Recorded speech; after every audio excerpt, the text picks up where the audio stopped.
So, initially, we will need to be creating the Unreal Engine 5 project for our horror game.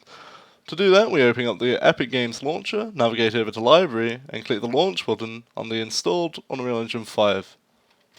This will then open up the Unreal Engine project browser, where we navigate over to Games, and then name it how we'd like it, with the template being the third-person character. Then we hit Create. Now we'll be working on the folder structure for the game. I first created a content folder. If you'd like to follow this folder structure, just quickly create new folders by right-clicking here, go to New Folder, and then rename it how you'd wish. You can also go ahead and right-click anywhere in this space here to create a new folder.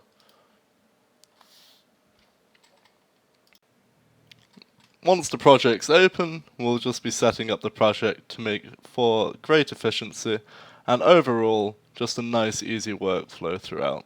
So first of all, we'll be docking the content drawer. Instead of having to just hold Control and space, it will automatically be there. So to do that, we click on this little arrow here and go over to Dock in Layout. Now it's permanently down here to make it more like Unreal 4. We then go ahead and go to Window and click on Place Actors. This will make it easier for us to drag and drop different actors into the level without having to go and create. We'll then be able to set up the controls, so go over to Project Settings, then we'll go to Input and add two new controls. One named Input, or Interact actually. We'll set that to the E key.